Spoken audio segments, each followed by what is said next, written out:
Opening chapel, Mr. Packard talked about belonging and community, and I don't remember whether he used the phrase opting in, but I know that Mr. Packard talks a lot about community, and often when he does, he uses the phrase opting in. The idea of giving yourself to community, to something bigger than yourself. And last week when Mr. Powell talked with us, he talked about finding your truth and speaking it, which I think is another way of talking about opting in. And I want to talk this morning about opting in as I understand it. Last week, one of my students, whom I won't embarrass by naming, wrote a memoir which I thought was very powerful. He talked about a time when he was quite a bit younger, when he woke up in the morning and there had been a great big snowfall, and he went out and he was walking around just admiring. He used the word mesmerized. He was mesmerized by the beauty of the scene. And after walking around a little bit, he lay down in the snow and he was looking up at this beautiful scene. And he said in his writing, he had a moment of just pure joy, just the joy of being himself and being alive in this world. He had, as I understand it, a moment of opting in to the life that he was given on this earth. It was a really good piece of writing, and it made me jealous because this student is, I don't know, 16, I don't know exactly how old, but this student is 16 years old and has discovered what I understand to be the great secret of life, the great secret of how to own himself. He said in his writing that as he was lying there feeling this great joy about being himself, he understood that throughout whatever happened in his life from then on, whatever troubles, whatever difficulties came along, he would still be that same person, that same kid lying in the snow, filled with joy to be who he was. And I was envious of somebody who at the age of 16 understood that, because it took me an awful lot longer to get there.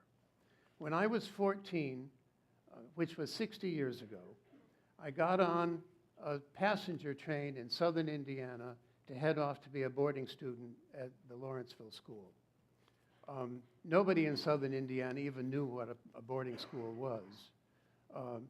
And I didn't know who I was. I went because it was expected of me. My parents wanted me, they expected me to go, and I went. I might as well have gotten on a train to another planet. Lawrenceville was so different from what I knew.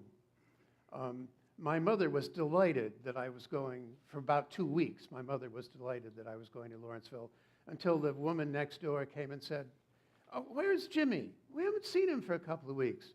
And my mom said, "Oh, he's gone off to boarding school in New Jersey." What did he do that you had to send him away to school? The first year at Lawrenceville, I was bewildered. I kept my head down. I did what I'd been trained to do. I did my work. I struggled. I met expectations. By the third year and my last year, I had gotten more comfortable. I had made friends, and I began to like the place, maybe even love it if I was capable of love at that age. When it came time to apply to college, I wanted to go to Swarthmore. My parents and the college counselor at Lawrenceville didn't agree with that. They took me aside and they said, "Well, Jim, Swarthmore, it's kind of long hair, kind of people who, bohemians, beatniks, people who march to their own drummer." And in my heart, I'm thinking, yeah, let me have it. I'm right. It's right on. But my parents and people at Lawrenceville School, they thought I could get into an Ivy League school, and that's where they wanted me to go. So I did what was expected of me. I applied to Harvard. By who knows what grace I got in, and that's where I went, doing what was expected of me. And I don't, I don't complain about that. I had a great time there. I got a good education. I did the same thing I'd always been doing, marching in step. And I met my wife, my dear, wonderful wife, and I met the best friends that I still have in the whole world. But when I got to the end, when I graduated from Harvard, all of a sudden, now what? Because I had spent all those years, following the prescription, and now suddenly I didn't know what to do. There were all these paths and no signpost and nobody saying, Jim, go that way. So I kind of went nuts. I decided I was going to try every one of those paths. So I spent about 5 years jumping from one thing to another. I made a bunch of hitchhiking trips through Latin America and Europe and North Africa. I did a dozen different jobs that I picked up and dropped. I just jumped from one thing to another. And I did some really goofy things, and I did a couple of really crazy things and a couple of really stupid things. The craziest thing I did was, and I got married right after college, so my wife Ann, she was putting up with this all this time, just waiting for me to settle down and find myself. So toward the end of this 5-year period of nuttiness, we were living in West Virginia near the Ohio River, and I got it into my small brain that it would be just a great idea to build a raft and go down the Ohio River and the Mississippi to New Orleans. And I did. And we had our first daughter, Sarah, had been born, and she was 9 months old, and here we are on the raft. This is on the Mississippi. I think it's Memphis. I don't know exactly. But that's Ann and me, Ann and Sarah in the front, and you can just barely see me in the back in the back of the raft, pretending to be Mark Twain or Huck Finn. It was a crazy thing to do. It was far more dangerous than I ever imagined. But it was also a wonderful trip because we were on the river for 4 months, and over and over again, people came up to us. They gave us food, they gave us money, they gave us clothes for the baby. One guy gave us an outboard motor so that we could get out of the way of the towboats and not get killed. So as crazy as it was, what I learned was the world is full of incredibly generous, kind-hearted people. They're all over the place. There are nasty, evil people in the world, but they're not that many. The great majority of people are good-hearted, kind, decent people. I don't have a picture of the stupidest thing I ever did. The stupidest thing I ever did was try to drive an unregistered car from Boston to Washington, D.C. I didn't have $50 to repay to get the car re-registered. I said, no, I'll just go. Well, I got caught. I got caught in a police roadblock near Poughkeepsie, New York. And it was like midnight, and I got hauled off in front of Judge Vandy Bogart, who was holding court on his front porch in the middle of the night. Judge Vandy Bogart set bail at $1,000. I had about $10 in my pocket. So thanks to Judge Vandy Bogart, I spent 2 nights in Poughkeepsie County Jail. I learned 2 things. 1, don't drive an unregistered vehicle. And the second thing I learned is I learned something about the so-called, the criminal so-called justice system in our country. I'm a person who was born into all the advantages you can have in this country. I'm male, I'm white, I'm middle class, well educated. It was like when I was born, I got this stamp that said privileged on my forehead. But when those cops stopped me, I had long hair, I had this crazy hippie clothes on. I looked like one of those 1960s hippies, druggies. And I was all of that except for the drugs, because drugs scared me, I didn't do them. But what the police saw, they didn't see the stamp privileged on my forehead. What they saw was somebody who was betraying his privilege. And they treated me like garbage, and they threw me in jail. And You know, I'm never going to know what it's like to go through life without that stamp. But I think I got a tiny glimpse of what it was like for people in this country who don't have that stamp. And I try to remember that, and I do what little I can to try to get this country to live up to its ideals of equality and fairness, and that either nobody should have a privilege stamp or everybody should have one or the other. After that, not too long after after I was a guest of the Dutchess County jail system,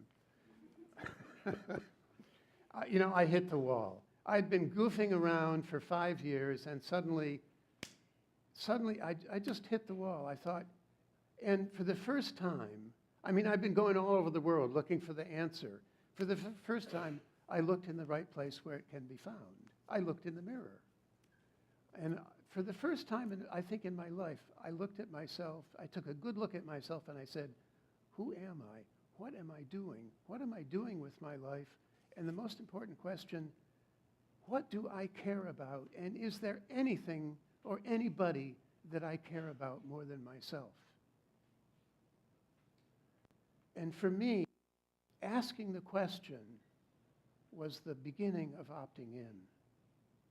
Because with the answer that came, who do I care about more than myself? And it was my lovely wife, Anne, and this beautiful daughter, Sarah.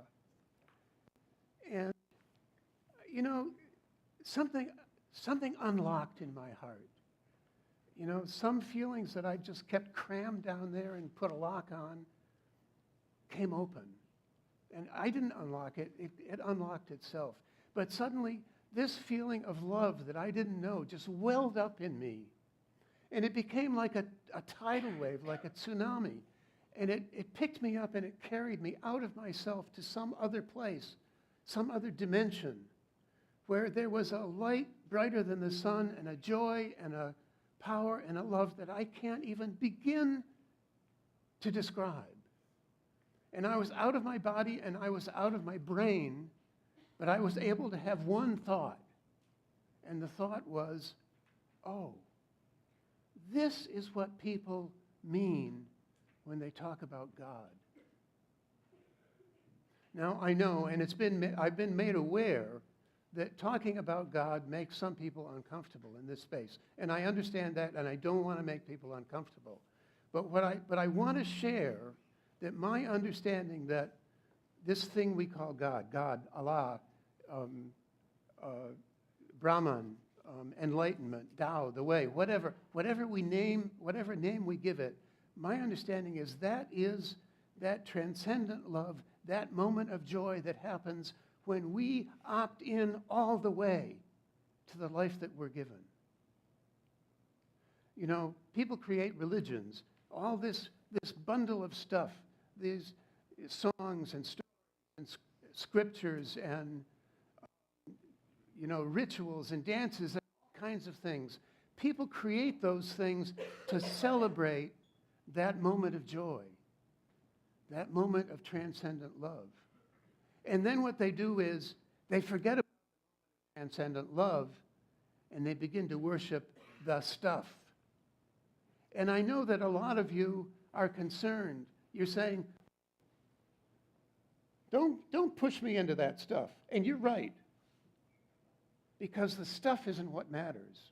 What matters is that moment of joy, that transcendent love that happens when we opt in, when we give our whole selves into this life that we're given on this world. I'm not here to try to pressure anybody into believing anything. I'm not here to preach. Am I preaching? I'm not here to push a belief on anybody. But I am here to invite you all into a conversation about what it is to live with faith and what it is to spend, to commit yourself to seeking that moment of joy in your life. It's, in my view, the most important thing any of us can do. And I know from my memoir writing friend that there's at least one person, and I'm sure there are many more in this sitting here today, who understand that. I welcome the conversation with you. Thank you for listening.